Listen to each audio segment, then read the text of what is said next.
The most common advice people hear for poor leg circulation after 60 is also the one thing that can trick them into thinking they are fixing the problem when they are really only circling around it. Walk more. And let me say right at the beginning, walking is good for you. You should absolutely keep doing it. But there is one very specific movement that does far more to push blood out of your lower legs and send it back up toward your heart. And ordinary walking does not fully switch it on. I'm Dr. William Lee. Over the years, I have seen so many people who did everything they were told. They walked every morning. They elevated their legs at night. They wore compression socks. They drank more water. And still, by the end of the day, their ankles were swollen, their feet were icy cold, their calves felt tight and heavy, and they had that uneasy, off-balance feeling when they stood up too fast. They were trying. They were disciplined. They were doing the work. But the real problem was still sitting there untouched. And what no one had properly explained to them is this. Poor circulation after 60 is not just about discomfort. It is not just about tired legs or socks leaving deep marks by dinner time. When blood starts pooling in the lower legs and feet, skin gets less oxygen. Cuts heal slower, swelling gets worse, and the risk of more serious vascular problems quietly starts climbing in the background. In some people, it is also one of the first warning signs that the arteries themselves are struggling. That is why this matters so much more than most people realize. And before you assume you already know where this is going, keep walking. Keep your legs up. Wear your socks. Just give me a moment, because the reason your feet still feel cold at night may have very little to do with how many steps you took today. It comes down to one muscle.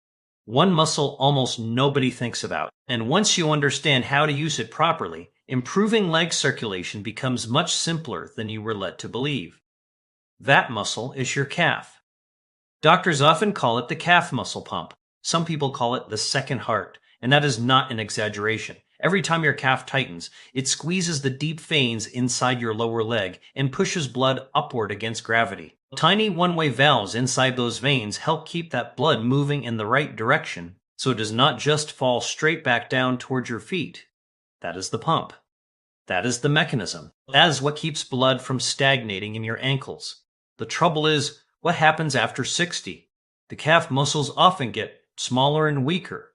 The veins become less efficient. Those little valves may not seal as tightly as they used to. And if you spend long stretches sitting, which most people do, the pump stays switched off for hours at a time, so the blood lingers. The ankles swell, the feet get colder, the legs feel heavier. And because the legs feel worse, people move less. Then the pump gets even weaker. That is the spiral. But here is the genuinely good news. You can train that pump, and you do not need a gym membership, an expensive machine, or a complicated routine to do it. In fact, I am going to walk you through 5 movements in order, counting down from 5 to 1. And each one helps circulation in a slightly different way. But I am saving the single most powerful one for the very end. The one exercise that does the best job of activating that calf pump and improving the return of blood from your lower legs. If you only remember one thing from this whole video, it will be number 1. But you will understand why it works so well if we build up to it together. And one quick thing before we start, because I always think this is worth saying out loud. These exercises work best as part of a bigger picture. The small daily habits you repeat are the ones that decide whether you stay steady, mobile, and independent as the years go by. That is the real game here. Not perfection, not intensity, consistency. Now, let me tell you about someone. I'll call him Robert, though he is really a blend of several people I have cared for over the years. He was 72, still sharp, still active, still driving himself wherever he wanted to go. But by late afternoon, his socks were cutting into his skin. His feet felt cold even in warm weather, and he had started avoiding longer outings because his legs just felt heavy and unreliable. He was already walking every day, and he could not understand why it was not enough. Keep Robert in the back of your mind, because what changed for him is the entire point of this video. Let's start with number 5. Number 5, ankle pumps. This one looks so simple that most people dismiss it immediately. That is a mistake. Ankle pumps are often one of the first movements people are told to do after surgery or after long periods of bed rest because they help keep blood from stagnating in the lower leg. And the reason is very straightforward. When you pull your toes up toward your shin and then point them downward, your calf and lower leg muscles contract and relax. That repeated motion helps squeeze the veins and move blood that has been settling around your ankles. To do it, sit in a chair with both feet flat on the floor. Lift your toes upward while keeping your heels down. Then reverse it and press the toes down while lifting the heels. Slow and controlled. That is 1 repetition. Do 20 to 30 of them 2 or 3 times a day. You can do them while watching television, while talking on the phone, while waiting for your tea, while sitting at the kitchen table. They are easy to fit in because they do not require you to stand up or change clothes or clear out a big space in your house. And that is exactly why they matter. So much of poor circulation is built during the hours people are sitting still. Ankle pumps let you interrupt that. But ankle pumps are the warm-up. They wake the system up. They get things moving. They are not the strongest tool you have. That is where number 4 comes in. Number 4, seated leg lifts. Now this one starts reaching higher. When you slowly straighten one leg out in front of you and hold it, you engage the muscles along the front of the thigh and the hip. Those muscles help you stand up out of a chair, climb stairs, and keep your legs working under you when fatigue starts to creep in. And when those muscles tighten, they also help move blood up through the larger veins in the upper leg. To do it, sit tall in a sturdy chair with your back supported. Slowly extend one leg until it is straight out in front of you, or as straight as is comfortable. Hold it for a second or 2, then lower it slowly. Do not let it just drop. That is 1 repetition. Aim for 10 to 15 on one leg, then switch to the other. And here's the key detail. Keep your upper body still. Do not rock backward. Do not swing for momentum. The more controlled it is, the more work your actual leg muscles have to do. This movement matters because circulation is not just about the ankle. It is about the entire chain. If the lower leg is the pump, the thigh is the highway the blood has to travel through. But even with stronger legs, there is still something missing if your balance is shaky. That brings us to number 3. Number 3, supported calf raises. Now we are getting much closer to the real target. This is where you begin training the calf muscle directly in a standing position, which is exactly where gravity makes the job hardest. Every time you rise onto the balls of your feet, your calf has to contract hard enough to lift your body and squeeze those deep veins.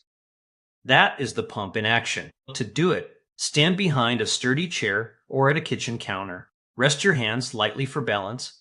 Place your feet about hip width apart. Rise slowly onto the balls of your feet, lifting your heels as high as is comfortable. Pause at the top for a moment, then lower back down slowly. Start with 10 repetitions. Over time, build up to 15 or 20. What makes this one so valuable is that it does 2 things at once. It helps circulation by directly activating the calf pump, and it improves balance by making the ankle and lower leg muscles work together. That matters more than most people realize because so many people do not slow down first from lack of effort. They slow down because they stop feeling steady. And once a person stops trusting their own footing, they move less. And once they move less, the circulation gets worse. That is why this exercise is such a turning point for a lot of people. But standing on 2 feet is still only part of the story. Number 2 takes it a step further. Number 2, the single leg stance hold. At first glance, this just looks like a balance exercise, but it does more than that. The moment you stand on one leg, the calf, ankle, hip, and core all have to stay switched on continuously to keep you upright. That continuous contraction creates a longer, steadier squeeze through the leg than you get from casual walking. It keeps the pump working rather than just flicking on and off. To do it safely, stand next to a counter, wall, or sturdy chair. Shift your weight onto one foot and lift the other foot just an inch or 2 off the floor. Keep your eyes forward. Stand tall, hold for 15 to 30 seconds, then switch sides. Do 2 rounds on each leg. And if that feels hard, that does not mean you are failing. It means you have found something important, because the same system that keeps you balanced also helps determine how confidently and how often you move through your day. The more stable you feel, the more naturally you keep walking, standing, reaching, and doing all the little things that keep circulation alive. But balance alone is not the most powerful circulation tool. For that, we come to number 1. Number 1, the standing calf pump hold. This is the exercise I wanted you to get to. This is the one, and once you understand what makes it different, you will see why it works so well. It looks similar to the calf raise from number 3, but there is one small change that makes all the difference. The hold. Instead of simply rising and lowering, you rise up onto the balls of your feet and stay there for a few seconds. That sustained contraction forces the calf muscle pump to stay fully engaged long enough to push more blood out of the lower leg and upward toward the heart. That hold is everything. It is the difference between tapping the gas pedal and actually pressing down long enough to move. To do it, stand behind a chair or at a counter with your hands lightly resting for safety. Feet about hip width apart. Rise slowly onto the balls of your feet. Lift your heels as high as feels comfortable. Now hold that top position for 3 to 5 seconds while breathing normally. Then lower yourself slowly, over about 3 seconds. That is one repetition. Start with 8 to 10. Work toward 15 or 20 over time. Do not rush it. Do not bounce. Do not turn it into momentum.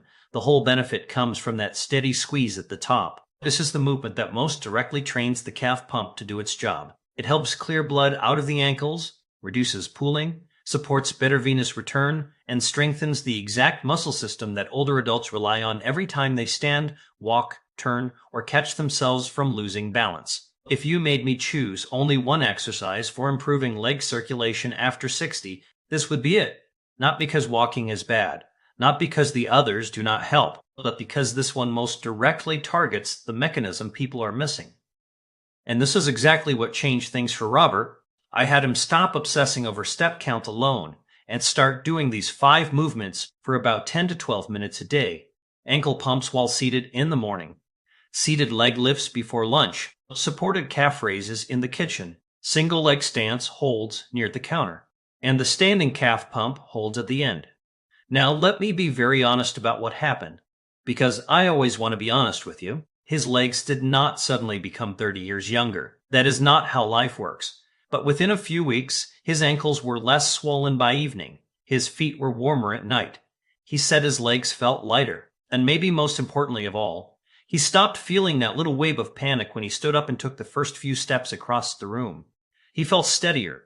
He trusted his legs again. And for a lot of people, that is the part that changes everything. Before I finish, I need to give you one important caution because I would rather you be safe than sorry. If one leg suddenly becomes very painful, pale, cold, numb, or dramatically more swollen than the other, or if you have a sore in your foot that is not healing, do not sit at home trying exercises and hoping for the best.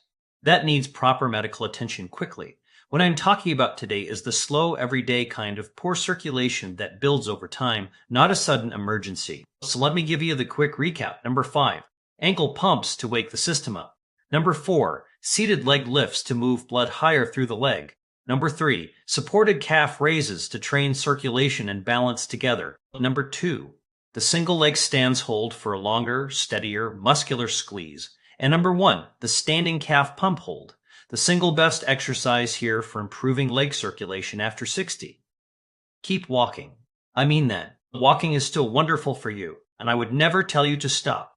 But if walking has not been enough to warm your feet, reduce the swelling, or make your legs feel lighter, now you know why. Walking helps, but it leaves a gap. These movements help fill that gap. And the standing calf pump hold is the one exercise that targets the heart of the problem most directly. It takes only a few honest minutes a day. It costs nothing. You can do it at home. And it gives your legs a better chance to keep carrying you well for years to come. Your circulation is not something you control all at once in one giant moment. You influence it in small daily choices. This is one of those choices. Take good care of those legs of yours. They have taken you a long way. And with the right kind of movement, they can keep taking you farther still. I'm Dr. William Lee. I'll see you soon.